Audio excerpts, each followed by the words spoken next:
Good evening. Good evening. Class start हो चुकी है। एक बार आप मुझे कमेंट करके बताइए कि आपको ऑडियो और वीडियो सही दिख रहा है तो आगे की हम क्लास स्टार्ट करें। Good evening Vipul Singh, good evening Puneet Kumar, good evening Gopi Bind, good evening. Class start हो चुकी है।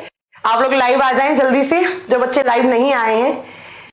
मैम आज क्लास कब तक स्टार्ट होगी? स्टार्ट हो चुकी है पंकज, सही है, चल रहा है वेब में, एक बार देख लीजिएगा, बच्चे बोल रहे हैं। प्लीज एक बार कमेंट करके बताइए। हाय सुमित रावत, हाय। ओके, क्लास स्टार्ट हो चुकी है। Okay, Kumar Vinod, Krishna Kumar Sahu, okay, Pankaj, yes.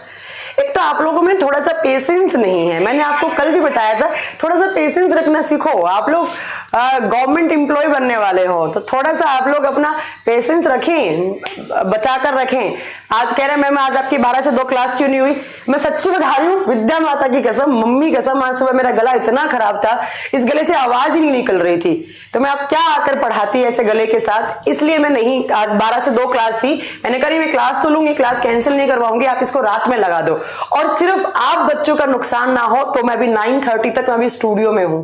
तो मैं आपको बता दूं कि सिर्फ वो मेरी गलती थी, क्योंकि मेरा गला बहुत खराब हो रहा था, मेरे से आवाज बिल्कुल नहीं निकल रही थी। फिर मैं डॉक्टर के पास गई, कुछ मेडिसिन खाई, तब जाके गला थोड़ा ठीक हुआ है अभी। क्योंकि मौसम दिल्ली में ना, एक तो इतना पॉल्यूशन है, ऊपर से दिल्ली का बड़ा वेदर, कभी गर्मी होती है कभी सर्दी होती है। जब गर्मी लगती है स्टूडियो में मैं एसी चला लेती हूँ, और बाहर जाती हूँ तो ठंड लगती है। तो ये थोड़ा सा ना मौसम थोड़ा सा चेंज हो रहा है, और बॉडी टेम्परेचर ना थोड़ा अप डाउन हो रहा है, ठीक है। तो थोड़ा सा मैनेज कर लें यार, मैं लॉस नहीं होने दूंगी आप लोगों का। अगर किसी भी टाइम मेरी क्लास नहीं हो रही है तो वो मैं संडे को एक्स्ट्रा क्लास ले लूंगी। Don't worry. आप किसी बच्चे से पूछ सकते हैं, जो मैंने पहले भी बैचेस खत्म करे हैं, साइंस स्पेशल 1 2 3 जितने बैचेस, जो भी मेरा XYZ बैच चला है, कभी भी ऐसा नहीं किया कि सिलेबस कम करवा दिया है, ज्यादा करवा दिया, बीच में छोड़ दिया, ऐसा कुछ नहीं है। मैम क्लास का फिक्स टाइम नहीं है कि क्लास का फिक्स टाइम है ऑलरेडी, ठीक है। तो MD अताबुल कह रहे हैं कि मैम हम सोने जा रहे थे। अरे सोना नहीं है इतना जल्दी, ध्यान से सोना है तो जाग जाइए, ठीक है। ये क्वेश्चन मार्क वाले क्या बोल रहे हैं? आरती, ओके आरती, चलिए अब हम टाइम वेस्ट नहीं करते हैं। मैम इन्फॉर्म कर दीजिए, इन्फॉर्म कर दिया था बेटा, इन्फॉर्म कर दिया था, ठीक है। चलिए अब बहुत बातें हो गई है, अब हम पढ़ते हैं। तो हम बायोलॉजी पढ़ रहे थे, और बायोलॉजी में हम क्या पढ़ रहे थे? तो हम पढ़ रहे थे साइटोलॉजी। बायोलॉजी में हम पढ़ रहे थे साइटोलॉजी। क्या पढ़ रहे थे हम? साइटोलॉजी, जिसको हम क्या बोलते हैं, जिसको हम बोलते हैं साइटोलॉजी में हम क्या पढ़ते हैं? तो मैंने आपको बताया है कि साइटोडोम का मतलब क्या होता है बच्चों, साइटो का मतलब सेल, और लॉजी का मतलब क्या होता है बच्चों, टू स्टडी। साइंस की वो ब्रांच जिसमें आप सेल के बारे में स्टडी करते हो, वही हम पढ़ रहे थे, राइट। अब हम क्या पढ़ रहे थे?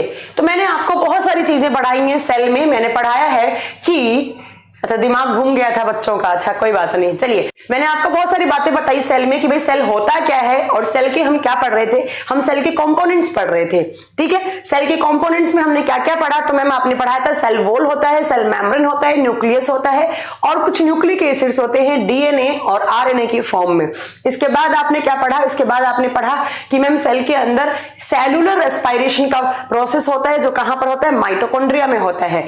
उसके बाद हमने नेक्स्ट कौन सा पढ़ा था? जो भी पढ़ा है आप लोग याद दिला दीजिएगा। अब मैं जो नहीं पढ़ा है वो अगला स्टार्ट करने वाली हूं। हम आज पढ़ने वाले हैं सेल का, कोशिका का नेक्स्ट कंपोनेंट। और कंपोनेंट का मतलब क्या होता है? तो सेल के अंदर जो भी पार्ट है वो सब हम पढ़ने जा रहे हैं यहां पर, ठीक है। चलिए तो आज हम स्टार्ट करते हैं। आई थिंक माइटोकॉन्ड्रिया हमने कंप्लीट कर लिया था ना, एक बार मुझे कमेंट करके बताएं माइटोकॉन्ड्रिया कंप्लीट है ना। फिर हम दूसरा स्टार्ट करते हैं। आज हम पढ़ते हैं राइबोसोम। मुझे ऐसा लग रहा है राइबोसोम हमने पढ़ा नहीं है, क्यों नहीं पढ़ा ना? राइबोसोम इंग्लिश में बोलते हैं राइबोसोम, और हिंदी में बोला जाता है बच्चों इसको राइबोसोम। हिंदी में क्या बोला जाता है? राइबोसोम बोला जाता है। जैसे कि मैंने इतने सारी चीजें पढ़ाई, जैसे मैंने बोला था कि अगर आपसे पूछा जाए, अच्छा RNA तक पढ़ा दिया है मैडम जी, ओके सर जी। ऐश्वर्या चौहान कह रही है यस मैम, ओके। लाइसोसोम भी पढ़ा दिया था, ओके, याद आ गया मुझे कि हमने लाइसोसोम भी पढ़ लिया था, लाइसोसोम के बारे में पढ़ ली थी, बट हमने आई थिंक राइबोसोम नहीं पढ़ा था। तो राइबोसोम पढ़ते हैं। अब देखिए सबसे पहला क्वेश्चन आता है, ये राइबोसोम वही कल की तरह जितने कंपोनेंट्स पढ़ रहे थे, कहां होता है, क्या काम करता है, इसकी खोज किसने की, इसका दूसरा नाम क्या हो सकता है, वही सब हमें यहां पढ़ना है। ठीक है, तो देखिए जरा ये कौन सा ब्रश सेलेक्ट कर रखा है भरत सर ने। चलिए देखिए राइबोसोम में क्या पढ़ना है। सबसे पहला क्वेश्चन आता है कि राइबोसोम की खोज किसने की थी, हु डिस्कवर राइबोसोम। तो आप बताएंगे राइबोसोम की खोज की थी बच्चों, अगर इसकी खोज किसने की तो आप बताएंगे इसकी खोज की थी मैम पैलेड नाम के साइंटिस्ट ने। कौन से साइंटिस्ट ने इसकी खोज की थी, पैलेड नाम के साइंटिस्ट ने इसकी खोज की थी। राइट, चलिए और लास्ट क्लास में मैंने एक छोटा सा हिंट दिया था कि जब भी आप राइबोसोम टर्म देखें वो किससे रिलेट करता है। हाँ, गोल्गी बॉडी नहीं पढ़ाया, डोंट वरी, मैं पढ़ाऊंगी, मैं गोल्गी बॉडी पढ़ाऊंगी, इसके बाद पढ़ा देंगे, कोई दिक्कत नहीं है। ठीक है, तो मैं बात कर रही थी राइबोसोम की, तो राइबोसोम के बारे में आपको याद रखना है कि जो राइबोसोम होती है उसकी खोज किसने की थी, पैलेड ने। नेक्स्ट बात याद रखना है आपको कि it is smallest part of cell, it is smallest part of cell. यह कोशिका का सबसे छोटा भाग होता है, यह कोशिका का जो आपकी सेल होती है, चाहे वो प्लांट हो चाहे वो एनिमल सेल हो, उसमें सबसे छोटा पार्ट कौन सा होता है, यह कोशिका का सबसे छोटा कोशिकांग है, सबसे छोटा कोशिकांग है। अब कोशिकांग का मतलब क्या हो गया मैम, कोशिका, और अंग का मतलब क्या होता है, अंग है, कोशिका के अंदर का अंग मतलब उसका पार्ट है। देखिए लास्ट क्लास में मैंने क्या पढ़ाया था कि अगर आपसे एग्जाम में पूछा जाए कि सबसे बड़ा कंपोनेंट कौन सा होता है, ma'am nucleus is the largest component of cell, जो केंद्र का वो सबसे बड़ा भाग होता है। केंद्र के बाद बड़ा कौन सा होता है, माइटोकॉन्ड्रिया, जिसका सूत्रकणिका बोलते हैं। बट उसके बाद सबसे छोटा पूछा जाए तो आप किसका नाम बोलेंगे, आप बोलेंगे कि राइबोसोम होता है, वो सबसे छोटा पार्ट होता है सेल का। नेक्स्ट पॉइंट मैं आपको बता दूं, ये दोनों सेल्स में होता है, कौन कौन सी में आप बताएंगे, ये प्लांट सेल में भी होता है, मतलब पादप कोशिकाओं में भी पाया जाता है, और दूसरा आप बताएंगे किसमें होता है, ये एनिमल सेल में भी होता है, जंतु कोशिका में भी होता है। It is found in both cells, plant as well as animal cell. ठीक है, मैम आज नाइट में क्लास है, ये सौरभ यादव, क्योंकि दिन में क्लास नहीं ली थी। चलिए नेक्स्ट पार्ट आपको यहां पर क्या याद रखना है राइबोसोम के बारे में, तो आप याद रखेंगे बच्चों कि ये जो राइबोसोम है इसके ऊपर मेम्ब्रेन नहीं पाई जाती है। बहुत अच्छा क्वेश्चन है, आप लिखेंगे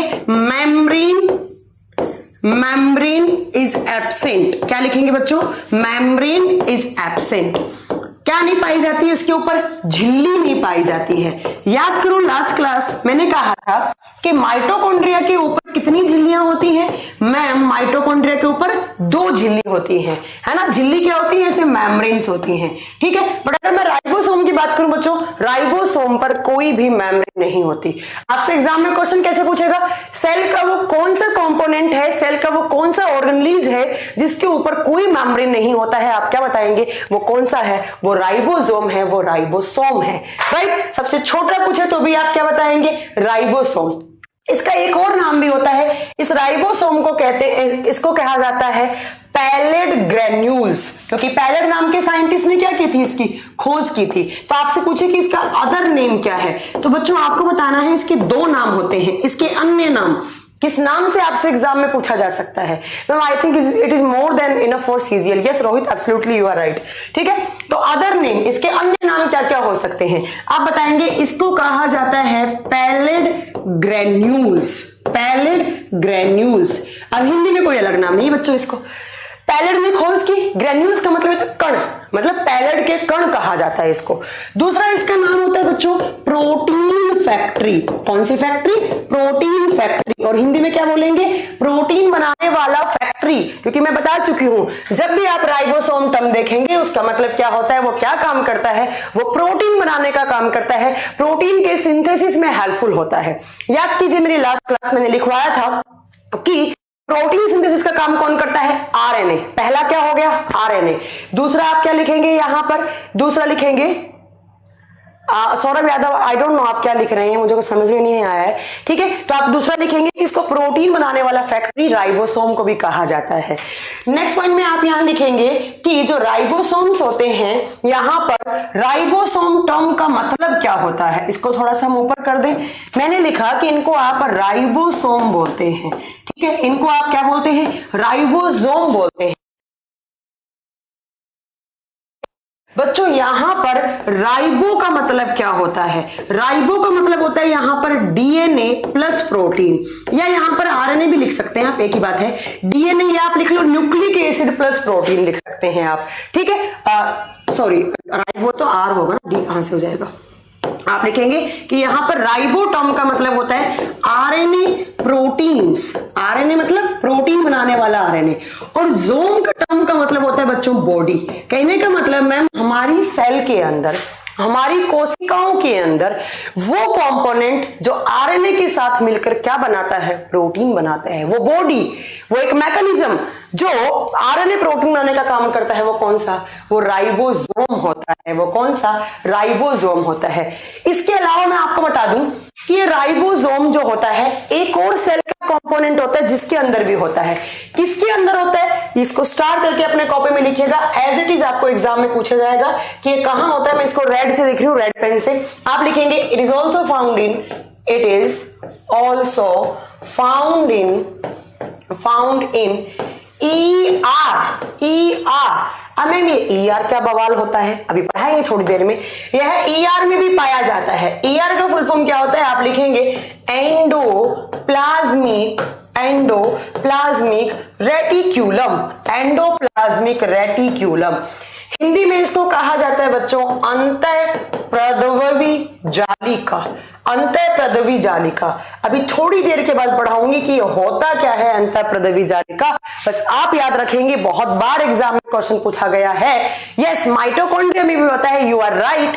प्रदीप आप बिल्कुल सही बोल रहे हैं कि हाँ, श्वेत कोशिकाओं में न्यूक्लियस पाया जाता है, केंद्रक पाया जाता है। जो भी पूछ रहे हैं मुझसे, आप बताएंगे कि मैम ये जो राइबोसोम होता है, आपने बताया था एक तो कहां होता है, मैम कल आप लिखवा के गई थी, कहां होता है? माइटोकॉन्ड्रिया। एंडोप्लाज्मिक रेटिकुलम क्या होता है? ये अभी हम थोड़ी देर के बाद पढ़ेंगे। पुनीत कुमार का क्वेश्चन है, मैम क्या श्वेत रुधिर कोशिकाओं में केंद्रक पाया जाता है? यस पुनीत कुमार, कोशिकाएं, nucleus is present in WBCs। ठीक है, तो मैम आप याद रखेंगे माइटोकॉन्ड्रिया में तो होता ही होता है, और उसके साथ साथ मैम कहां पर होता है? आप बताएंगे आप बताएंगे कि किसमें होता है? एंडोप्लाज्मिक रेटिकुलम में होता है। ठीक है, नेक्स्ट मैं आपको बता दूं एक बात कि जो राइबोसोम्स होते हैं उनके अंदर आपसे कभी एग्जाम में पूछ लिया जाए कि राइबोसोम में किस प्रकार का आरएनए पाया जाता है। ठीक है, राइबोसोम में कौन सा आरएनए पाया जाता है? तो आप बताएंगे राइबोसोम में आरएनए होता है। और याद करो लास्ट क्लास बड़ा अच्छे से बताया था, आर का फुल फॉर्म क्या है यहाँ? आर का फुल फॉर्म राइबोसोम है। ठीक है, देखो दो क्वेश्चन बताऊं, वापस रिपीट करूं। आपसे पूछे कि सेल के किस कंपोनेंट में, या माइटोकॉन्ड्रिया को छोड़ दो, साइटोप्लाज्म को छोड़ दो, तो वो सेल का कौन सा कंपोनेंट है जिसके पास आरएनए होता है? आप क्या बताएंगे? वो ER होता है, वो एंडोप्लाज्मिक रेटिकुलम होता है। ठीक है, दूसरा आपसे पूछे कि राइबोसोम के पास कौन सा आरएनए है, आपका आंसर क्या होगा? मैम राइबोसोम के पास RRNA होता है। ठीक है, दूसरी बात मैं आपको एक बहुत अच्छा पॉइंट बताऊं अगर आरएनए के बारे में बच्चों, अगर आप नोट करना चाहते हो तो जो आरएनए है ना, ये सभी प्रकार की सेल्स में होता है। It is found in all types of cells. यह सभी प्रकार की कोशिकाओं में पाया जाता है। सभी प्रकार की कोशिकाओं का मतलब होता है ये यूनिसेल्युलर और मल्टी सेल्युलर दोनों में पाया जाता है। सभी प्रकार की कोशिकाओं में पाया जाता है। It is found in all types of cells. आप क्या लिखेंगे इंग्लिश में? It is found in all types of cells. ये सारी प्रकार की कोशिकाओं में है, इसलिए इसका नाम रखा गया है यूनिवर्सल कंपोनेंट ऑफ सेल। क्या? Universal component of cell. इस लाइन का मतलब क्या हो गया कि सभी प्रकार की कोशिकाओं में पाया जाने वाला सेल का कौन सा कंपोनेंट है। आप आंसर क्या देंगे? यस, प्लांट में भी होता है, अभी लिखा मैंने ऊपर कि प्लांट में भी होता है। इसलिए आप इसको क्या बोलते हैं बच्चों? इसको कहा जाता है यूनिवर्सल कंपोनेंट ऑफ सेल। ये एग्जाम में, PCS के एग्जाम में एक पूछा हुआ क्वेश्चन है कि सेल के किस पार्ट को आप यूनिवर्सल कंपोनेंट कह सकते हैं, तो आपको वहां पर आंसर क्या देना था? राइबोसोम। और PCS में एक क्वेश्चन और भी पूछा था। क्या पूछा था? तो पूछा था कि एक बैक्टीरिया होता है ई कोलाई, उस ई कोलाई बैक्टीरिया में कितने राइबोसोम होते हैं, उसमें कितने राइबोसोम होते हैं। ठीक है, तो आप एक चीज लिख लीजिएगा कि जो ई कोलाई बैक्टीरिया होता है इसका फुल फॉर्म होता है बच्चों एस्चेरिया कोलाई। आगे पढ़ाऊंगी मैं, आप इससे टकराओगे, इस नाम से वापस टकराओगे आप, ठीक है। ई कोलाई जीवाणु, कौन सा जीवाणु बच्चों? ई कोलाई जीवाणु। इसको ऐसे लिखा जाता है, देखो ई कोलाई फुल फॉर्म क्या होता है? एस्चेरिया कोलाई। तो क्वेश्चन आता है कि ये जो एस्चेरिया कोलाई बैक्टीरिया है उसके अंदर कितने राइबोसोम होते हैं? आपका आंसर होगा कितने आदमी थे वैसे कितने राइबोसोम होते हैं? 10,000 राइबोसोम होते हैं। बहुत ही अच्छा क्वेश्चन है, पीसीएस के एग्जाम में दोनों क्वेश्चन पूछे हुए मैं प्लीज करके इस अपने कॉपी में अच्छे से नोट्स बनाएं। इस चीज का आपको लिखना है कि यूनिवर्सल कंपोनेंट ऑफ सेल पूछे तो कौन सा होता है? राइबोसोम होता है। दूसरा, ई कोलाई जीवाणु में ऑलमोस्ट कितने होते हैं? आप बताओगे कितने होते हैं बच्चों? 10,000 होते हैं। चलो अब नेक्स्ट पॉइंट आप याद रखिएगा। अब आप में से कोई पूछ ले, वैसे आपने पूछा नहीं, वैसे आपको पूछना चाहिए था, ठीक है, कि मैम अगर बैक्टीरिया में इतना है तो फिर हमारे बॉडी में कितने होते हैं? कि बैक्टीरिया में इतने हैं तो हमारे बॉडी में तो मैम बैक्टीरिया तो क्या है? एक सेल था। बैक्टीरिया जब जन्म लिया तब भी ऐसा था, जब मरा तब भी ऐसा था। बट हम लोग तो मैम जब जन्म हुआ तो बहुत छोटे, फिर और बड़े और बड़े, और हमारे बॉडी में तो मैम लाखों नहीं, करोड़ों नहीं, अरबों नहीं, खरबों नहीं, ट्रिलियंस में सेल्स होती हैं।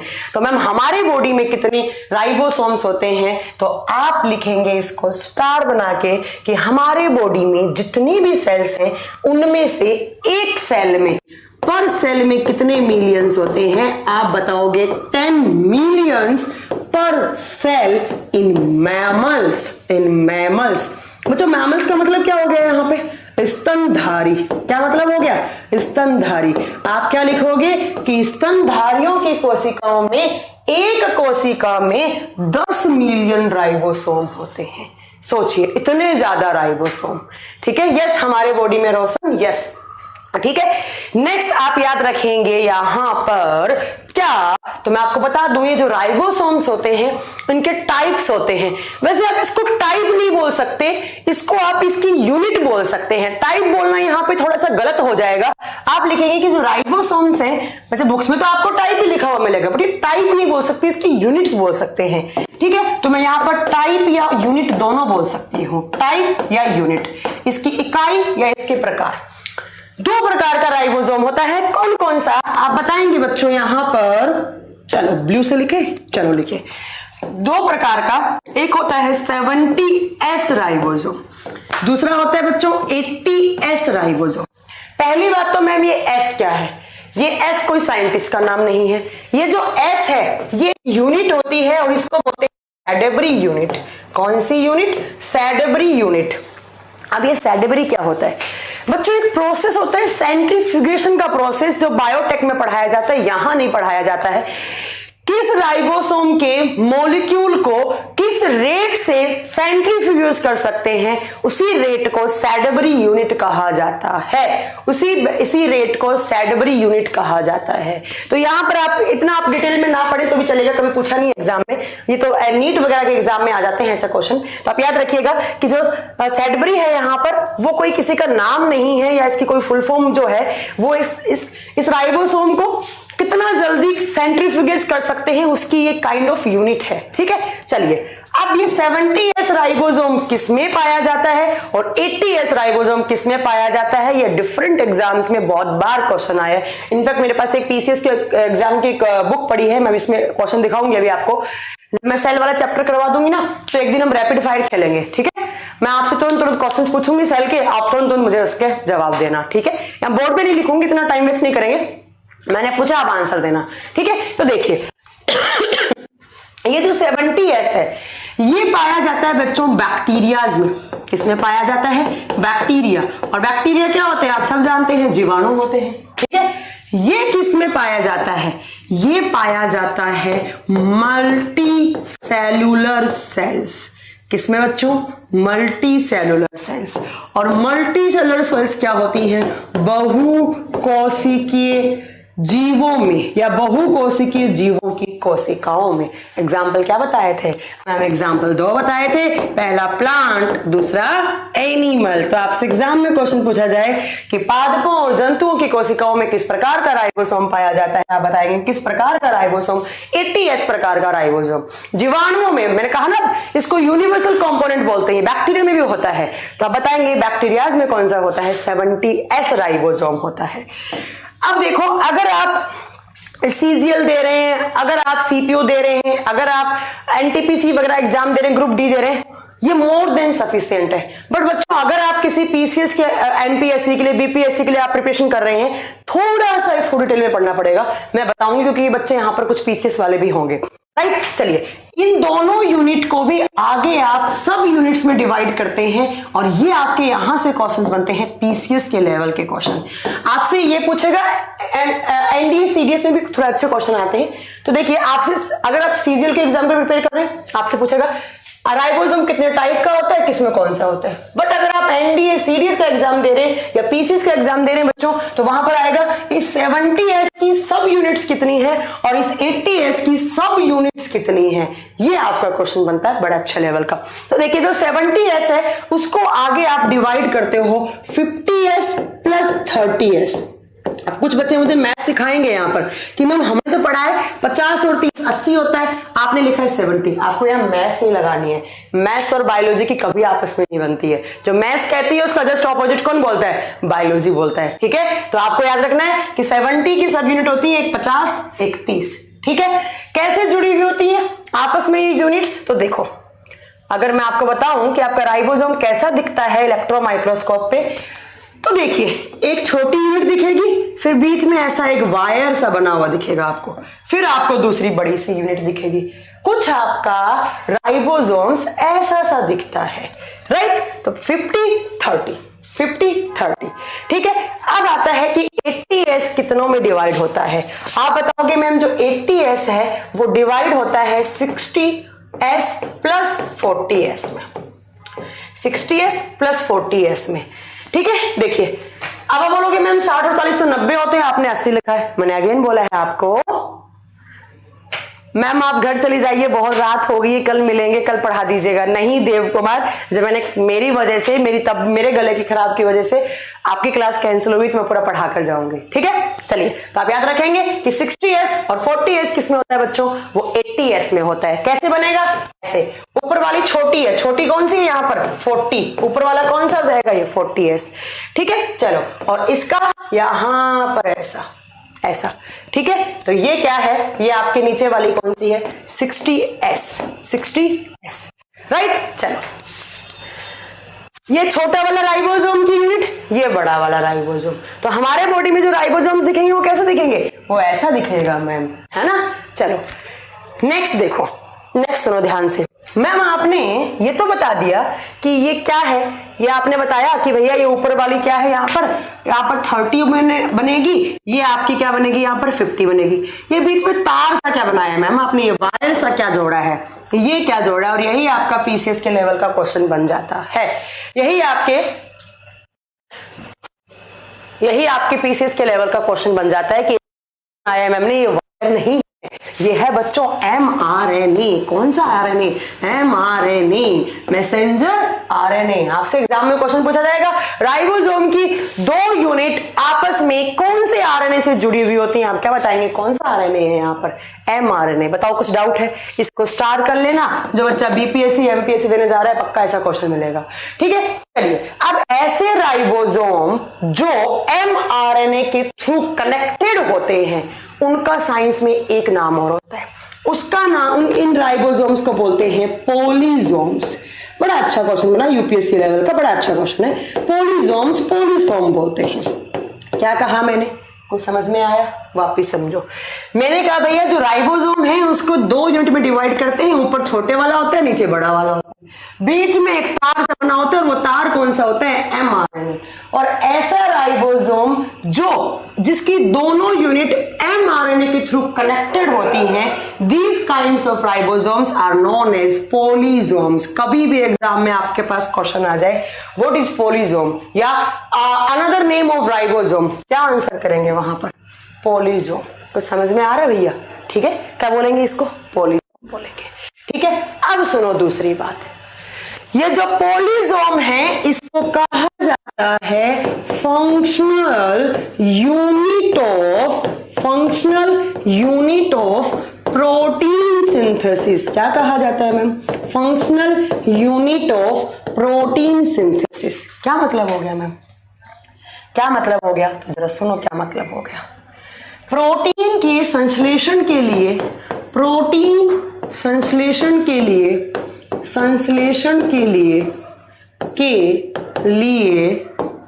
क्रियात्मक इकाई, कौन सी इकाई? क्रियात्मक इकाई। बहुत बार एग्जाम में पूछा हुआ, मैं फिर रिपीट कर देती हूँ, सीजीएल सीपीओ का ये लेवल नहीं है, वो नहीं पूछेगा, बट अगर आप कोई एनडीए सीरीज का एग्जाम दे रहे हैं तो पक्का ये क्वेश्चन आएगा कि जो प्रोटीन सिंथेसिस करने की राइबोसोम में जो फंक्शनल यूनिट है, मैंने कहा है भैया किसके बारे में पढ़े? राइबोसोम। क्या बनाएगा? ठीक है, क्या बनाएगा? तो आप बताएंगे प्रोटीन का सिंथेसिस करेगा, तो उसके लिए फंक्शनल यूनिट का नाम क्या है? पॉलीजोम्स या राइबोसोम्स। बताइए क्या यहां तक आपको कोई दिक्कत है? मैम एक बार वापस रिपीट करवा दो, कुछ बच्चों को प्रॉब्लम आएगी। ठीक है, तो चलो आ जाइए। डिजिटल बोर्ड का फायदा यही होता है कि आपने जो लिखा वो थोड़ी देर के बाद आप वापस बच्चों को रिवाइज करवा दे, बट ज्यादा टाइम ना लगवाएं रिवाइज करवाने। रे भैया कहाँ भाग गया? अच्छा, बड़ा नीचे चला गया। ज्यादा टाइम नहीं लूंगी मैं आपका, क्योंकि पहले मैं बहुत स्लो पढ़ाती हूँ, एक एक लाइन लिख के पढ़ाती हूँ। अगर ऐसे पढ़ाएंगे तो सिलेबस कब होगा? और मुझे पता है आप में से कुछ मूर्ख बच्चे हैं जो सिर्फ ये पूछते हैं कि सिलेबस कब होगा, सिलेबस कब होगा।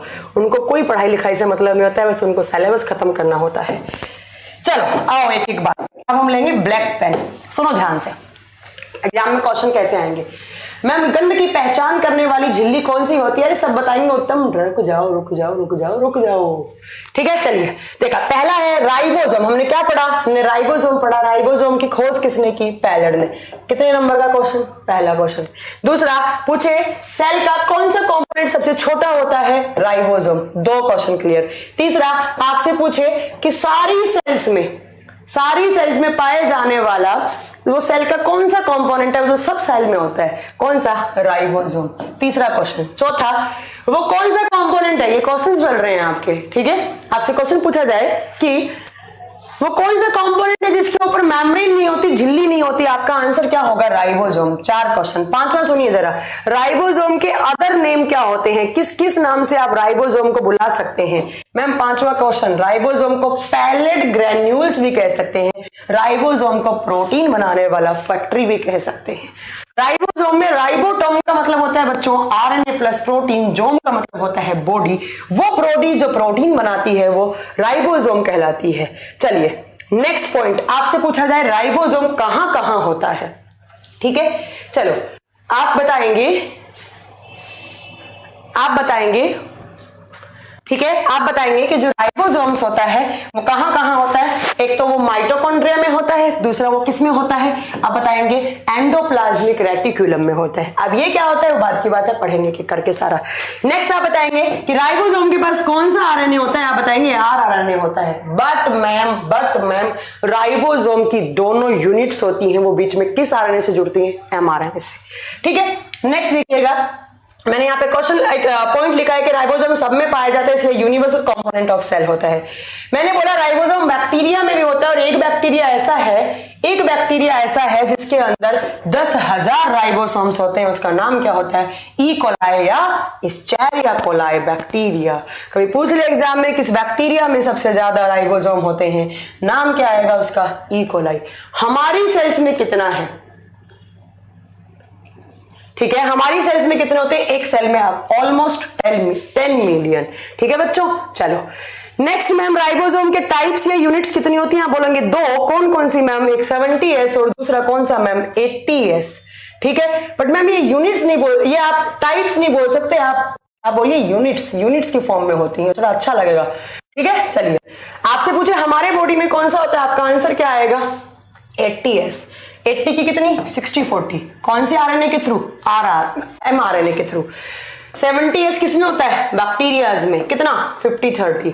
और ऐसे आरएनए जो किसके थ्रू जुड़े हुए हैं? mRNA के थ्रू क्या कहलाते हैं? पॉलीसोम्स। पॉलीसोम्स को क्या बोलते हैं हम? प्रोटीन बनाने के लिए बेसिक यूनिट बोलते हैं। ये आपका राइबोसोम कंपोनेंट मेरी साइड से खत्म। आपकी साइड से अगर इतने क्वेश्चंस आपने याद कर लिए और ये क्वेश्चन बना लिए तो आपकी साइड से भी खत्म हो जाएगा। चलिए फिर अगले कंपोनेंट पे, चलिए मैम अगले कंपोनेंट पे चलते हैं। चलें अगले कंपोनेंट पे जल्दी बताइए कमेंट करके। मैम आप रिपीट ना करें क्योंकि आपके पढ़ाया हुआ वैसे ही हमें समझ में आ जाता है। अरे वाह, तुम तो बड़ी इंटेलिजेंट हो यार रिंकू। चलिए नेक्स्ट बोले आगे, अगले कंपोनेंट पे चले। जितना भी नंबरिंग मुझे याद नहीं रहती, आप नंबरिंग कर लीजिएगा। नेक्स्ट है आपका वैक्यूल्स।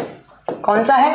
वैक्यूल्स, जिसको आप क्या बोलते हैं? आप बोलते हैं रिक्तिकाएं। क्या बोलते हैं? रिक्तिकाएं। वैक्यूल्स या रिक्तिकाएं। देखो आपने बचपन में पढ़ा होगा रिक्त स्थान की पूर्ति करो। अब रिक्त स्थान क्या होता है? दीपक कुमार बोल रहे हैं मैम 50 और 30 तो 80 हो गया। मैंने कहा था आपको मैथ्स नहीं लगानी है। अगर मैथ्स लगाओगे तो आप 80 कराओगे तो आपका क्वेश्चन गलत हो जाएगा। जो चीज मैथ्स बोलती है उसका जस्ट ऑपोजिट कौन बोलता है? बायोलॉजी बोलता है। तो हाँ, तो प्लीज करके आप ये ना बोलें कि 50 और 30 कितना होता है? 80। नहीं, मैथ्स कहती है 50 और 30 80 होता है, और बायो कहती है कि राइबोसोम की यूनिट होती है 70, वो होती है 50 और 30 प्लस करेंगे तो कितना आएगा? 70। ठीक है, तो बिल्कुल बता दिया मैंने। अजराना सर कह रहे हैं गलत पढ़ा रहे हो। गलत नहीं पढ़ा रही हूँ, ये ऐसे ही है। ठीक है, आपको ये आंसर देना है। चलिए नेक्स्ट आइए आप वैक्यूल्स के ऊपर। वैक्यूल्स क्या होती है? रिक्तिकाएं। आपने एक स्कूल में पढ़ा होगा रिक्त स्थान की पूर्ति करो, है ना? तो रिक्त स्थान क्या होता है? रिक्त स्थान एक ब्लैंक, मतलब जो भी कोई एक ब्लैंक चीज पड़ी है, वैसे ही हमारी सेल के अंदर भी एक बड़ा रिक्त स्थान होता है। ठीक है, सबसे पहला तो आप यहां पर अगर बात आएंगे तो वैक्यूल्स की खोज किसने की थी? आप एक शैम्पू लगाते होंगे गार्नियर लगाते हैं ना, तो गार्नियर नाम के साइंटिस्ट ने इसकी खोज की। खोज किसने की? आप बताएंगे। गार्नियर नाम के साइंटिस्ट ने वैक्यूल्स की खोज की। ठीक है, चलो दूसरी बात, ये जो वैक्यूल्स होते हैं आप याद रखेंगे ये दोनों सेल्स में होते हैं। दोनों सेल्स का मतलब कौन कौन सी होगी? प्लांट सेल भी होगी और दूसरी कौन सी हो गई? एनिमल सेल हो गई। हिंदी में क्या लिखेंगे? या पादप कोशिकाओं में भी होता है और जंतु कोशिकाओं में भी होता है। बट यहां पर आपको मैं 2-3 बातें बताऊंगी। क्या क्या बात? देखो क्या क्या बात बताऊंगी तो सुनो। आपको तो बायोलॉजी आती है, जरा बताइएगा क्या होते हैं वैक्यूल्स? हाँ, तो देखिए प्लांट सेल और एनिमल सेल दोनों में आता है। जयप्रकाश यादव कह रहे हैं मेरा कमेंट्स पढ़ लीजिए, जरा बोलिए कौन सा कमेंट है आपका? अच्छा ठीक है, दीपक कुमार वाटिका क्या लिख रहे हैं? वाटिका शैम्पू। अच्छा वाटिका शैम्पू नहीं, गार्नियर शैम्पू याद रखना, वाटिका नहीं याद रखना यहाँ पे। ठीक है, गार्नियर ने खोज की थी वैक्यूल्स की। ठीक है, दूसरा पॉइंट, ये दोनों सेल्स में होता है। बट आपसे पूछा जाए कि मैम इसका साइज कौन सी सेल्स में बड़ा होगा? प्लांट में बड़ा होगा या एनिमल में बड़ा होगा? तो आप लिखेंगे प्लांट के आगे कि it is larger in plant but smaller in animal cell.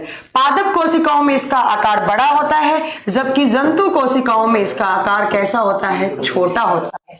लिखेंगे कि प्लांट सेल्स में क्या होता है? इसका साइज क्या होगा? बड़ा, जबकि जंतु कोशिकाओं में इसका साइज क्या होगा? छोटा होगा। एक बच्चे का क्वेश्चन आया है, प्रजनन के दौरान मतलब रिप्रोडक्शन के दौरान मूल कार्य एक निर्माण करना होता है। मैंने आपको बताया था कि प्रजनन का मतलब क्या होता है? जनन। और जनन होगा तो उसके अंदर, उस जाइगोट के अंदर क्या आना चाहिए मैम? उसके अंदर जेनेटिक कैरेक्टर आने चाहिए। और जेनेटिक कैरेक्टर कौन लेकर आता है? डीएनए। तो आपका आंसर क्या हो जाएगा यहाँ पे? डीएनए। ठीक है, जरा आइएगा यहाँ पर आप याद रखेंगे कि प्लांट सेल में आपके वैक्यूल्स बड़े होते हैं, जबकि जंतु कोशिकाओं में। हाँ, एक बच्चा पूछ रहा है कि मैम रिंकू पूछ रही होगी, मुझे पता है रिंकू, पहली बात आपने स्पेलिंग गलत लिखी है, दूसरी बात आपने कुछ बुक्स में पढ़ा होगा कि ल्यूवेनहॉक ने खोज की। मैं आपको बता दूं, गार्नियर जी ने सबसे पहले ऑब्जर्व किया था। किसको? तो आप बताएंगे it is observed bye Garnier. Garnier नाम के साइंटिस्ट ने सबसे पहले बताया कि भैया एक सेल है, इस सेल के अंदर एक खाली जगह पड़ी है, एक रिक्त जगह पड़ी है, वो कुछ ना कुछ उसका नाम वाम होना चाहिए। बट गार्नियर जी इसको प्रॉपर तरीके से बता नहीं पाए थे। देन आपके साइंटिस्ट आए, कौन से? एवी ल्यूवेनहॉक। कौन से साइंटिस्ट? एवी ल्यूवेनहॉक, जिन्होंने प्रॉपर तरीके से एक्सप्लेन किया किसको? वैक्यूल्स को। तो आपसे एनसीईआरटी में दोनों नाम लिखे हुए हैं, आप दोनों नाम याद कर सकते हैं। किसने पूछा है? रिंकू ने। रिंकू आप दोनों नाम याद कर सकते हैं। वैसे ज्यादातर आंसर गार्नियर ही देना है आपको, बट अगर पूछे प्रॉपर तरीके से, भाई क्वेश्चन में आए कि ऑब्जर्व किसने किया, तो आप गार्नियर लिख देंगे। या पूछे खोज वगैरह नाम वगैरह किसने दिया, तो आपका आंसर एंटोनी वॉन ल्यूवेनहॉक भी हो जाएगा। ठीक है, चलो नेक्स्ट पॉइंट में चलते हैं। वैक्यूल्स होते क्या है? देखो वैक्यूल्स क्या होते हैं, आपकी पेंट होती है ना, पेंट, उस पेंट के अंदर एक खाली जगह होती है ना, जो आजकल बिल्कुल खाली पड़ी है क्योंकि बेरोजगारी बहुत ज्यादा हो रखी है। वैसे ही आपकी सेल के अंदर भी एक खाली जगह पड़ी है। उसी खाली जगह को आप क्या बोल रहे हैं? उसको आप बोल रहे हैं वैक्यूल्स या रिक्तिका बोल रहे हैं। अब हमें खाली जगह क्यों है? आपकी पेंट में आपने जेब क्यों बनाई? आप जानते हैं आपने पेंट में जेब क्यों बनाई? ताकि मैं नौकरी लगूं, सरकारी नौकरी लगे और बहुत सारे पैसे आए और मैं उसको भर लूं। पर बेचारी सेल्स की नौकरी तो लगने से रही है ना। ये क्या सोचती हैं? ये सोचती हैं कि किसी दिन इमरजेंसी कंडीशन लग गई, बाहर से आपकी मम्मी ने खाना नहीं दिया आपको और खाना नहीं मिला, हम तो काम करना बंद कर देंगे। क्योंकि सेल्स क्या करती हैं? काम करती हैं। और काम करने के लिए क्या चाहिए होता है? फिजिक्स में पढ़ा है, कोई भी काम कब होता है? जब आपके पास ऊर्जा होती है। और ऊर्जा हमारे बॉडी में किसकी फॉर्म में होती है? एटीपी। मैम आज आपका मूड बहुत अच्छा है। अच्छा नहीं, मूड ऐसा बात नहीं है, आज सुबह से क्लास में निकली तो बड़ी फ्रेश लग रही हूं मैं। ठीक है, चलिए देखिए, तो आपके सेल में, आपके पेंट में एक पॉकेट है, अभी वो खाली है। थोड़े दिनों में पैसे कमाओगे, चाहे आप करप्शन करो, भ्रष्टाचार करो, चाहे चोरी करो, चाहे डाका डालो, बट पैसे तो आएंगे ही आएंगे, है ना। तो आपकी क्या हो जाएगी? पॉकेट भर जाएगी। वैसे ही आपकी सेल सोचती है कि भैया किसी दिन इन लोगों ने बाहर से खाना नहीं खाया, कोई मम्मी से गुस्सा हो गया, कोई गर्लफ्रेंड से, कोई बॉयफ्रेंड से गुस्सा हो गया, खाना नहीं खाया, तो अब हम क्या करेंगे? हमारे पास तो ऊर्जा होनी चाहिए।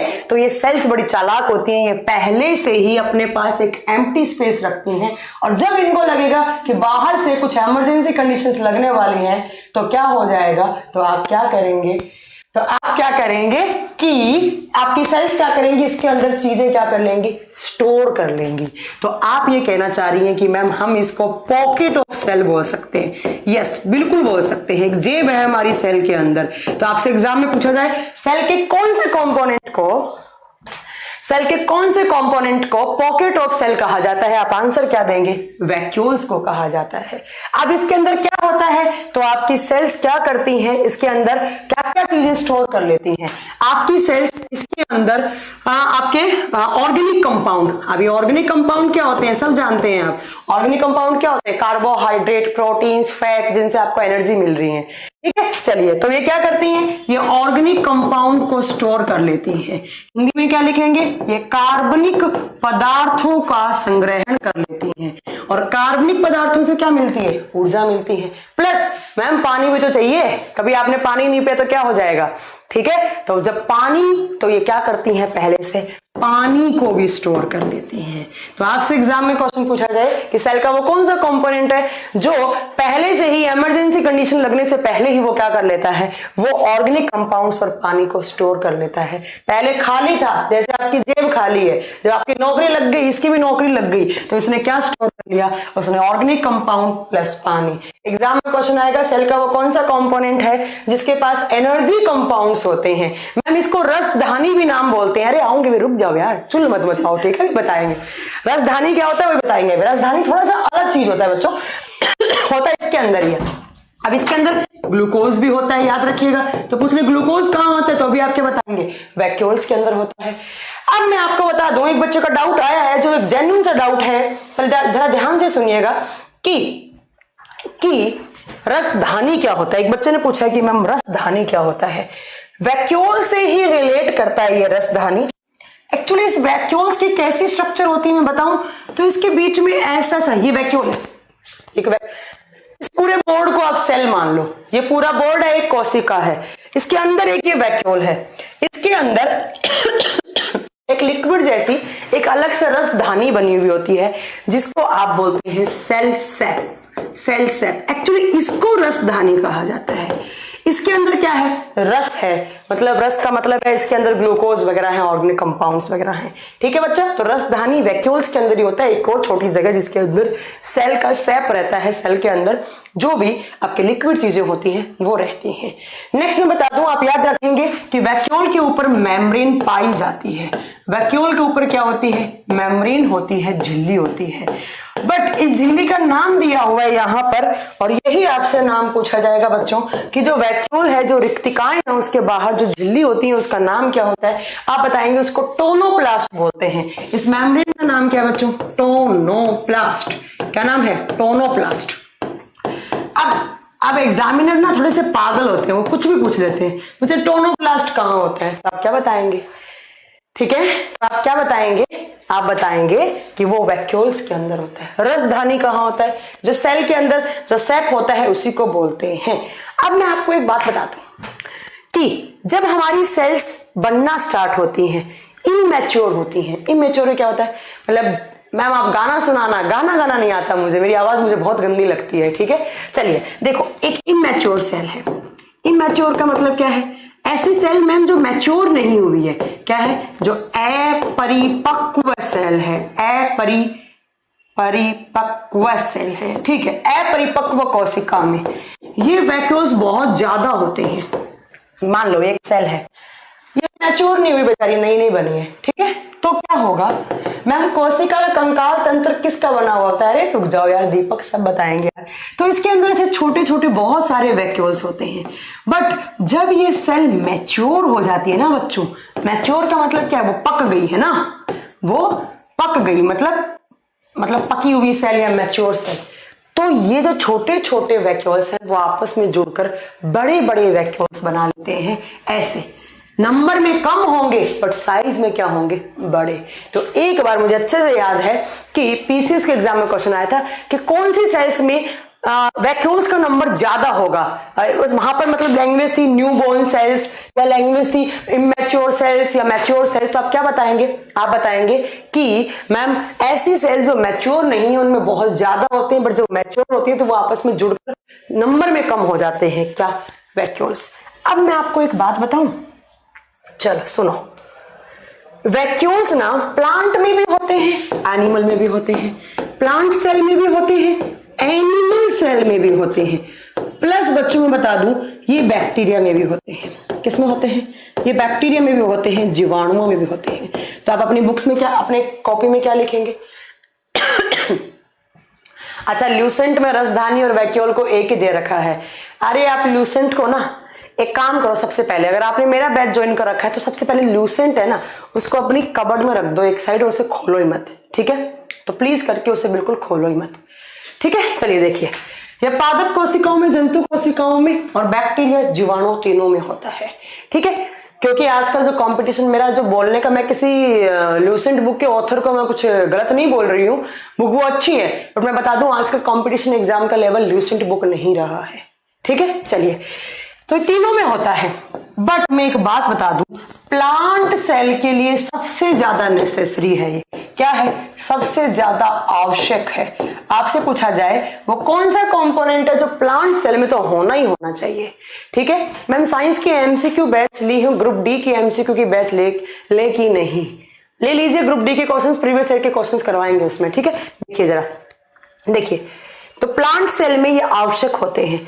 अब मैम ऐसा क्यों, प्लांट में हो ना होते तो क्या होता, आपने सुना होगा पेड़ पौधे क्या करते हैं, फोटोसिंथेसिस करते हैं, क्या बनाते हैं, खाना बनाते हैं। किसकी प्रेजेंस में, सूर्य के प्रकाश, सनलाइट की प्रेजेंस में, है ना। तो पेड़ पौधे क्या करते हैं, पेड़ पौधे सोचते हैं कि यार किसी दिन अगर सनलाइट नहीं आई 3-4 दिन तो हम खाना क्या करेंगे, खाना नहीं बना तो हम कैसे सरवाइव करेंगे। तो वो क्या करते हैं, वो अपने वैक्यूल्स में अपना फूड स्टोर कर लेते हैं। हम लोग क्या है, हम लोगों को खाना नहीं मिला हम बाहर जाके खा लेंगे, है ना। एक दिन खाना नहीं मिला तो हम फ्रूट्स खा लेंगे, अगर रोटी नहीं मिले तो कुछ और खा लेंगे, है ना। तो बट प्लांट तो बेचारों के पास एक ही मीडियम, और क्या, सनलाइट। तो बेचारे वो क्या करते हैं कि वो उनके लिए बहुत कंपल्सरी कंपोनेंट है, कौन सा, वैक्यूल्स, ताकि वो स्टोर कर ले खाना, ठीक है। तो आप बता दीजिएगा इस बात को। नेक्स्ट मैं आपको बता दूं कि जो प्लांट सेल में ऐसा कहा जाता है कि प्लांट सेल का जितना भी वॉल्यूम होता है, प्लांट सेल का जितना भी वॉल्यूम होता है, जितना भी वॉल्यूम, जो डिपेंड करता है कौन सी सेल ले रहे हैं आप, जितना वॉल्यूम है प्लांट सेल का, प्लांट की बात कर रहे हैं, ऐसा कहा जाता है जितना भी वॉल्यूम है उसका 90% जो पार्ट है या 90% जो वॉल्यूम है वो किसकी वजह से होता है, वैक्यूल्स की वजह से होता है। किसकी वजह से? वैक्यूल्स की। ऐसा कहा जाता है कि प्लांट की सेल का जितना भी वॉल्यूम है उसका 90% वॉल्यूम किसकी वजह से होता है? वैक्यूल की वजह से होता है। मैम आपकी आवाज से मेरे घर में सब डरते हैं। अरे नहीं यार, डरना नहीं चाहिए। अंकित आप क्या बोल रहे हैं? अब दोबारा बोलिए तो आपका कमेंट पढ़ूंगी, ठीक है। सब में होते हैं बैक्टीरिया में। देखो एक बैक्टीरिया अमीबा, आगे पढ़ाऊंगी मैं आपको। अमीबा है ऐसा, उसके अंदर यहाँ पर ऐसे क्या होता है? वैक्यूल्स। इसी वैक्यूल्स में खाना पचाता है। इसी, अरे हाँ याद आ गया, एक क्वेश्चन पूछा था एग्जाम में कि अमीबा में जो खाना है उसको पचाने का काम कौन सा सेल का पार्ट करता है? आप क्या बताओगे? कौन से सेल का पार्ट? कौन सा पार्ट? वैक्यूल्स। बेचारा अमीबा एक सेल है, एक बैक्टीरिया है, उसके अंदर यही खाना पचता है क्योंकि इसके अंदर कुछ एंजाइम्स भी होते हैं, ठीक है। और यहाँ पर यहीं पर खाना पचेगा, यहीं पर हार्मफुल एलिमेंट्स बन जाएंगे, तो बेचारा यही एक्सक्रीशन का काम करता है, यही खाना पचाने का काम करता है।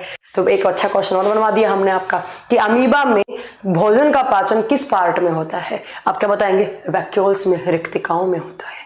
इतनी बात आपको रिक्तिकाओं के बारे में याद रखनी थी कि रिक्तिकाएं होती क्या है। मतलब हमारी सेल के अंदर एक कंपोनेंट होता है जो एम्प्टी पड़ा है। क्या है? जो खाली है। खाली का मतलब क्या होता है? एम्प्टी। इंग्लिश में क्या होता है? एम्प्टी। जो खाली जगह पड़ी है उसको क्या बोल दोगे आप? वैक्यूल्स बोल दोगे, है ना। तो उसके अंदर क्या होता है? उसके अंदर पानी होता है, उसके अंदर कुछ एंजाइम्स होता है, उसके अंदर ऑर्गेनिक कंपाउंड्स होते हैं, ग्लूकोज वगैरह होता है। और वो कब काम आते हैं? जब हमारी सेल के अंदर इमरजेंसी कंडीशन लगती है, कुछ आपातकालीन स्थितियां लग जाती हैं, जैसे बाहर से खाना वाना नहीं खाया, सेल के पास एनर्जी की कमी होगी, तो सेल्स इससे उठा लेंगी और अपना काम चला लेंगी, ठीक है। प्लांट सेल में बहुत कंपल्सरी होना ही होना चाहिए, होना ही होना चाहिए, ठीक है। मैम मुझे आपके वीडियो से सारे डाउट क्लियर हो गए। ओके उत्तम, थैंक यू वेरी मच। कल 12 बजे क्लास लीजिएगा मैम। यस, कल 12 बजे ही क्लास होगी, ठीक है। तो आपने वैक्यूल्स पढ़ा, दूसरा आपने क्या पढ़ा? राइबोसोम पढ़ा। राइबोसोम पढ़ा। तो बताइए थोड़ी देर और पढ़ाऊं क्या? थोड़ी देर और पढ़ाऊं? 10:30 हो गए, लेट होने वाली हूं मैं। कोई बात नहीं, जल्दी बताइए, थोड़ा और पढ़ाऊं कि आप लोगों को नींद तो नहीं आ रही? देखो सोना नहीं है अभी, तो आप लोगों को बहुत पढ़ना है, अभी तो बहुत पढ़ना है। सेल चैप्टर में मत थक जाना तुम लोग। जल्दी बताइए कमेंट करके, थोड़ा और पढ़ाऊं? चलेगा? मैम आज आप बहुत फास्ट पढ़ा रही हो। अच्छा, पढ़ा फास्ट नहीं रहूंगी, बोल फास्ट रही होंगे ना। चलिए जल्दी बताइए, थोड़ा और पढ़ेंगे? वैसे मुझे तो भूख लग गई अभी।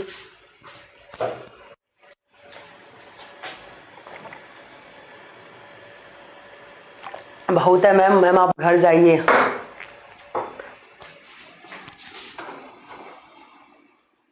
एक तो आप लोगों के चैट ना हमेशा प्राइवेट हो करके रख देते हैं ये लोग। नो मैम रहने दीजिए, मैम घर जाइए। Good night ma'am. मैम हमारा डेटा खत्म हो गया है। मैम आपने मेरे व्हाट्सएप नंबर ब्लॉक क्यों कर दिए? मैंने किसी का व्हाट्सएप नंबर ब्लॉक नहीं किया होगा, तो आप लोग बहुत बकवास कर रहे होंगे इसलिए कर दिया होगा। मैम छोड़ दो, मैम सो रहे हैं। चलो ठीक है, कोई बात नहीं, यही खाना खा लो, यही खाना खा लें। अच्छा नहीं नहीं नहीं, ऐसे नहीं, यहाँ खाना नहीं खाऊंगी, बाहर सर लोग वेट कर रहे हैं। मैम आप रेस्ट कीजिए। हाँ कल पढ़ाना, ठीक है। इतना बहुत है यार, मुझे भी भूख लग रही है बहुत ज्यादा, गला और ज्यादा खराब हो रहा है। अच्छा, how many chromosomes in Drosophila? मैं बता दूं, मैंने कल एक चीज लिखवाई थी ड्रोसोफिला में। बच्चों ध्यान से सुनना, जल्दबाजी में मैंने थोड़ा सा, देखो क्या पढ़ा दिया था। ड्रोसोफिला में 4 पेयर क्रोमोसोम्स होते हैं, और जबकि मेरे 4 का मतलब पेयर्स का मतलब कितना है? 8, है ना। तो टोटल नंबर में कितने हो गए? 8। तो बट मैंने कल क्या लिख दिया था कि ड्रोसोफिला में 8 पेयर्स होते हैं। तो 8 पेयर्स नहीं, वो जल्दबाजी की चीजें हैं, तो वो 4 पेयर हैं। अगर आपसे पूछे कितने पेयर्स हैं तो 4, बट नंबर में कितने हैं तो वो कितने हो जाएगा? 8 हो जाएगा, ठीक है। हाँ ठीक है, तो याद रखिएगा ड्रोसोफिला में नंबर्स में पूछे तो 8 हो जाएंगे बच्चा। मैं गलत हूं ना आप गलत हैं, ठीक है। मैं अपना व्हाट्सएप नंबर दे दो, आप व्हाट्सएप नंबर में अपना क्या दे दो? आप लोग फिर बहुत परेशान करते हैं मैसेज करके। नहीं मैम बहुत है, ठीक है। चलिए तो फिर इतना बहुत है, अब मुझे भी खाना खाना चाहिए, भूख लग रही, 10:30 हो गए। तो कल आपकी 12 बजे ही क्लास होगी, कल 12 से 2 ही क्लास होगी, बिल्कुल। मुकेश जहांगीर, आज मेरा गला खराब था इसलिए ही मैंने 12 बजे क्लास नहीं ली, बाकी मैं कल 12 बजे ही क्लास लूंगी, ठीक है। कालू राम कह रहे हैं मैम नींद नहीं आ रही, तो कालू राम छाछ पी लो, लस्सी पी लो, नींद आ जाएगी। तो राजेश फिर तो मैंने आपका नंबर ब्लॉक नहीं किया होगा बेटा, अगर आपने कोई गलत बात नहीं की होगी तो। चलिए thank you very much ma'am. बस ओके जयप्रकाश, बस चलिए कल मिलेंगे, कल 12 बजे पक्का, 12 बजे, यस 12 बजे ही क्लास है कल। रोशन प्रहलाद बोरकर। देखो मैं बता दूं अब हम क्या क्या और पढ़ेंगे सेल के अंदर, ध्यान से सुनो हम क्या क्या पढ़ेंगे। अभी कितनी चीज और पढ़नी है मैम, थोड़ा सा सीजीएल का सिलेबस बताना कहाँ तक आ सकता है, ठीक है। वैसे मैं बता देती हूँ आपको, लेवल हर क्लास में हर चैप्टर में बता ही देती हूँ। देखिए मैं आपको बता रही थी, हाँ अब हमारा सेल में क्या क्या बचा है। एक हमारा बचा है गोल्जी बॉडी, गोल्जी काय। दूसरा बचा है हमारा ईआर बोले तो एंडोप्लाज्मिक रेटिकुलम। हाँ डाउट क्वेश्चन मतलब डॉट सेम क्वेश्चन। अच्छा चलिए नेक्स्ट आपको मैं बता दूं, यहाँ पर गोल्गी बॉडी हो गया, ईआर पढ़ाना है, एंडोप्लाज्मिक रेटिकुलम पढ़ाना है, और तीसरा आपको मेरे को पढ़ाना है प्लास्टिड हमने नहीं पढ़ाना अभी, लवक नहीं पढ़ा, हरित लवक पढ़ा होगा ना, परण हरित, वो सब पढ़ना है।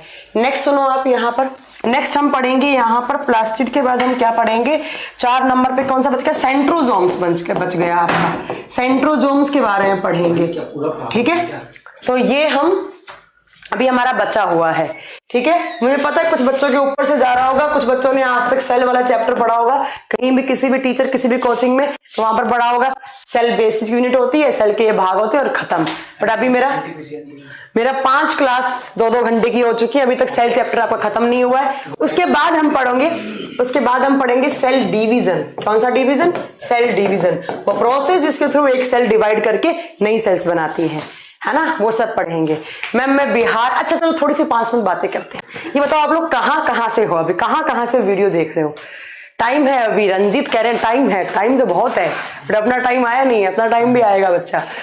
मैम एनटीपीसी का एग्जाम कब हो सकता है, एनटीपीसी का एग्जाम से मुझे याद आया हमारा एनटीपीसी का एक क्रैश कोर्स बैच स्टार्ट हो रहा है। वाह क्या आपने याद दिलाया है। पहले मुझे बताओ आप लोग कहाँ से, उसके बाद मैं आपको एक बात बताऊंगी आप लोगों के लिए। जल्दी बताओ आप लोग कहाँ से हो, क्योंकि ऐसे फील नहीं आता ना यार, तुम लोग मैं कैमरे को पढ़ा रही हूँ, मुझे पता लगे आप कहाँ से पढ़ रहे हैं।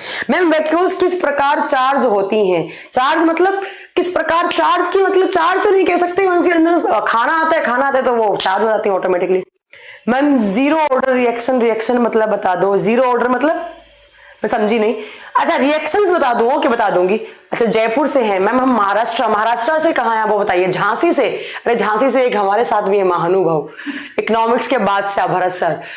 मैम दिल्ली पालम एयरपोर्ट, अरे आप तो दिल्ली के रहने वाले। मैम हरियाणा से ma'am MP UP Allahabad Jharkhand Taranagar Churu. अरे तारानगर के रहने वाले कौन है, अगर तारानगर के रहने वाले हैं तो आप मेरे मतलब होम टाउन के रहने वाले हैं। राजस्थान से है, मधुबन से, सीएम ने राजीनामा करवा दिया। ओके मैम मैं बिहार से हूँ, मैं इलाहाबाद से हूँ, मैं मथुरा से हूँ, झांसी से हूँ, झारखंड से हूँ, ठीक है। और बताओ कहाँ से हो, घर वाले क्या कर रही हैं बताओ, है सो गए mummy papa.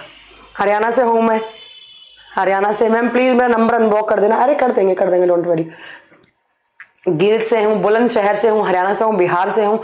I am from Mahua district. Okay Krishna Kumar Haldwani से हूँ मैं, Pindwara Sirohi Aurangabad. Okay ma'am I am from Jhajjar Haryana. Okay Jhajjar में जानती हूँ। मैम बिपिन शर्मा ईस्ट चंपारण, ये कहाँ है, ग्वालियर से हूँ मैं भिवानी से हूँ, हनुमानगढ़ से। हनुमानगढ़, अरे वाह हनुमानगढ़ में मुझे अच्छा लगता है थोड़ा सा। मैम जयपुर में कहाँ से हैं आप ये बताइए। मैम आप मथुरा घूमने भी आना, मथुरा बहुत बार घूमे हम, अगली बार आएंगे तो आपसे मिलेंगे।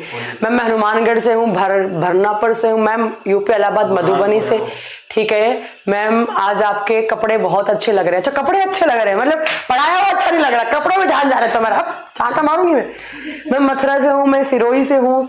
मैम मेरे को कोई नहीं जानता, या आपने क्या लिखा, जमशेदपुर झारखंड। राजस्थान के झुंझुनू से होके, झुंझुनू में चिड़ावा है और चिड़ावा के पेड़े बहुत फेमस हैं, तो आपका जब भी सिलेक्शन होता है पेड़े लेकर आइए आप, ठीक है। रांची झारखंड, रांची में तो क्या मिलता है, रांची झारखंड में तो कोयला मिलता है, आप कोयला लेकर आना, ठीक है। मैम यूपी इलाहाबाद आएंगे हम लोग बहुत जल्दी घूमने। पटना से तो बड़ी अच्छी बात याद आ गई, पटना में तो मैं आपसे बिल्कुल मिलने वाली हूँ। पटना में हम लोग बहुत जल्दी ऑफलाइन क्लासेस स्टार्ट करने वाले हैं। मैम आपका इंट्रोडक्शन बताओ प्लीज। अरे दीपक तुम पिछले 6 महीने से मुझसे पढ़ रहे हो और आज तुम इंट्रोडक्शन मांग रहे हो मुझसे। देखो पटना से याद है कि हम बहुत जल्दी पटना में हमारे ऑफलाइन क्लासेस स्टार्ट करने वाले हैं। जो भी हम जितनी भी हमारी टीम यहाँ है वही की वही आपको फेस टू फेस पढ़ाने वाली है आपको पटना शहर में। तो जो भी बच्चे पटना से हैं, इयरिंग कहाँ से लिए मैडम? इयरिंग कहाँ से लिए? इयरिंग मम्मी लेकर आई मेरी है। मैम यूपी इलाहाबाद से हूँ, मधुबनी। ओके ठीक है। हाँ, तो पटना में 7 दिसंबर को 7 दिसंबर आप लोग हमारे सेमिनार में आने ना भूलें। 7 दिसंबर को हमारा एक ओपन सेमिनार है और जिसमें हम अनाउंस करेंगे हमारे साथ, हम तो आएंगे ही आएंगे सारे टीचर्स, बट उसके साथ हम एक महान हस्ती को लेकर आने वाले हैं। अभी वो सरप्राइज है, बाद में बताएंगे। झांसी है, झांसी में भी रहने वाले हैं आप। ठीक है मैम, हमारा सिलेक्शन हो गया यूपी पुलिस में, अब एनटीपीसी में चाहिए, आपकी कृपा से बिल्कुल हो जाएगा। तो आप याद रखिएगा पटना में आप कहाँ मिलोगे? मैम पटना में मिलोगे, यस 7 दिसंबर को मिलोगे। वेन्यू बताऊंगी कल और परसों कहाँ मिलेंगे। ठीक है, नया टोला में बिकना पहाड़ी मोड़ के पीछे जो राठौड़ कैंपस है वहां पर हमारा टाइम्स कोचिंग का ऑफिस है, आप वहां जाकर इंक्वायरी कर सकते हैं। नेक्स्ट मैं आपको एक बात बता दूं कि हमारा एनटीपीसी क्रैश कोर्स का एक बैच स्टार्ट हुआ है। मतलब एनटीपीसी तो कम, मतलब आप इसको आप किस किस एग्जाम के लिए, आप कोई भी ऐसा ही दे रहे हैं, आप यूपी ऐसा ही दे रहे हैं, आप एमपी ऐसा ही दे रहे हैं, आप बिहार ऐसा ही दे रहे हैं, है ना। और साथ में मैं आपको बता दूं, अगर आप ग्रुप डी के लिए भी प्रिपेयर कर रहे हैं तो इस बैच के अंदर हम लोग प्रैक्टिस बैच लेकर आए हैं। Crash course, kind of crash course practice batch है, जहां पर आपको बहुत सारे क्वेश्चंस की प्रैक्टिस करवाई जाएगी। ठीक है, यहाँ पर अलग अलग सेट आएंगे यहाँ पर। ठीक है, तो यहाँ पर 3 सब्जेक्ट मेनली पढ़ाए जाएंगे। पहला है मैथ्स, दूसरा है रीजनिंग और तीसरा साइंस। साइंस में तीनों होंगे, केमिस्ट्री, बायो, फिजिक्स। थ्योरी वाला क्लास नहीं है, थ्योरी नहीं होगी यहाँ पर आपको प्रैक्टिस करवाई जाएगी मैथ्स के क्वेश्चन। जैसे अजय राणा सर हैं इस बैच में, तो अजय राणा सर आपके पास 25 क्वेश्चन लेकर आएंगे और डेली उस 25 क्वेश्चंस की आपको प्रैक्टिस करवाएंगे। ठीक है, उसके अलावा रीजनिंग में परवेज आलम सर हैं जो हमारे बड़े भाई स्वरूप है और उनके इंट्रोडक्शन की रिक्वायरमेंट आपको है ही नहीं। ठीक है, तीसरा साइंस में बायो और केमिस्ट्री के क्वेश्चन मैं डिस्कस करूंगी और फिजिक्स के आपको क्वेश्चन डिस्कस करेंगे अंकुर सर। ठीक है, तो जो भी बच्चा एनटीपीसी या यूपीएसआई जिसको लगता है कि मैंने सिलेबस कर लिया है, अब मुझे प्रैक्टिस की रिक्वायरमेंट है, तो आप इस बैच को परचेज कीजिए। हमारी वेबसाइट या एप्लीकेशन पे जाइए। अगर अभी आप कर रहे हैं तो आप टाइम्स50 प्रोमो कोड लगाइए और आपको 50% डिस्काउंट मिल जाएगा। ठीक है, टाइम ड्यूरेशन क्या होगा? 2 मंथ। और मैं बता दूं टाइम्स कोचिंग का पहला बैच है जो 7 दिन रेगुलर चलने वाला है, इसमें छुट्टी वुट्टी नहीं होगी। मैम मेरा नाम नहीं लोगी, सुधीर कृष्ण प्रकाश आपका नाम ले लिया है। मैम आप कहाँ से हो? मैं देखो मैं बता दूं बेसिकली तो मैं राजस्थान से हूँ। राजस्थान में एक डिस्ट्रिक्ट है चूरू, अगर आपने सुना हो। बहुत ज्यादा गर्मी पड़ती है और बहुत ज्यादा ही ठंड पड़ती है। गर्मियों में इतनी गर्मी और सर्दियों में इतनी ज्यादा सर्दी जिसकी कोई हद नहीं है। अभी इस टाइम पर इतनी सर्दी पड़ रही होगी वहां पे, तो मैं वहां से हूं। ठीक है, तो बट मैं जो मेरा घर वर है वो सारा जयपुर में ही है, राजस्थान के जयपुर में। तो कभी आप जयपुर आए तो मेरे घर आइएगा, बिल्कुल आप सबका स्वागत है। तो मैं जयपुर की रहने वाली हूँ, या आप बोल सकते हैं मैं राजस्थान से रहने वाली हूँ। ठीक है, चलो झारखंड जीएस की क्लास भी कराइए मैम। ओके शीतल वर्मा, हम इस पे थोड़ा काम कर रहे हैं। गुड नाइट मैम, आज तो थक गए। थकी तो नहीं हूँ, पर मेरा बड़ा गला बहुत खराब हो गया आज, पता नहीं क्या हो गया। हम टीचर्स के साथ एक ही दिक्कत, हमारा गला साथ नहीं देता है। मैं भी यहीं से हूँ ma'am. Yes Krishna Kumar Sahu okay ठीक है, चलिए तो मिलेंगे अगली क्लास में। बहुत हो गई मैम। टाइम्स कोचिंग स्टाफ में आप मेरे बेस्ट टीचर हो। नहीं मैं नहीं हूं, मैं सबसे कम एक्सपीरियंस वाली यहाँ पे टीचर हूँ। मेरे से ज्यादा एक्सपीरियंस वाले हैं यहाँ पर। सब टीचर्स अपने आप में महान होते हैं। मैं भी राजस्थान से हूँ। ओके, जयपुर में कहाँ पर मैम? हाउस। आगे तो मेरे घर भी आ जाओगे क्या? जयपुर में एक जगह है वैशाली नगर, वहां भी है मेरा घर। वैशाली नगर चित्रकूट स्टेडियम के पास मेरा घर है। ठीक है, मैं जयपुर गया हूँ, आपका घर नहीं दिखा। ऐसे क्या मैं कोई एमएलए हूँ जो मेरे घर का आपको सबको पता होगा? चलो बहुत बातें हो गई आज, बहुत बातें की, बहुत दिनों बाद थोड़ा अच्छा लगा। Good night. मैं खाना खा लूँ थोड़ा सा। सर अजय सर और भरत सर भी बैठे वेट कर रहे हैं, मैं खाना खाती हूँ। अब मिलेंगे अगली क्लास में। मैम हरियाणा एसआई का भी कोर्स लाइए। ओके, ऑनकार आपने बहुत अच्छा सजेशन दिया, बिल्कुल लाएंगे। मैम अदरक वाली चाय पी लीजिए। सुबह से मैं 5 बार अदरक वाली चाय पी चुकी हूँ, कुछ असर ही नहीं हो रहा है इसके अंदर। ठीक है, चलो हो गई सारी बातें। अब कोई कमेंट नहीं करते। अब अगली क्लास से बिल्कुल पढ़ाई करेंगे सीरियस होकर। बहुत बातें हो गई आज, मैंने बहुत बातें की है, तो इतना टाइम लेने के लिए सिलेक्शन के बाद आऊंगा बिल्कुल। दीपक कुमार तुम्हारा मुझे वेट रहेगा, क्योंकि तुम पहले बैच से जुड़े हुए मेरे साथ और तुम एमसीक्यू बैच में भी हो, तो मुझे बहुत अच्छे से तुम्हारा नाम याद है। मैम आप हमारी बेस्ट टीचर हैं। ओके बिल्कुल मैम, जरूर आएंगे। चलो बहुत बातें हो गई, अब सो जाओ। मम्मी पापा सोच रहे होंगे बच्चे हमारे मोबाइल में लगे पड़े क्या करते हैं। वैसे ये टाइम भी कोई खराब टाइम नहीं है पढ़ने का। दिन में अपना जो भी सब्जेक्ट है वो पढ़ो, रात को मेरे साथ आप साइंस पढ़ो, है ना। मैम फिजिक्स भी पढ़ा दो। नहीं, मुझे फिजिक्स नहीं आती। क्या है खाने में, I don't know. Bharat sir, Ajay Rana sir आज अपने घर से अपने फ्लैट से बना के लाए हैं, क्या है देखते हैं। चलो गुड नाइट, गुड नाइट। बहुत बातें करते हैं आप लोग। Good night everyone, good night.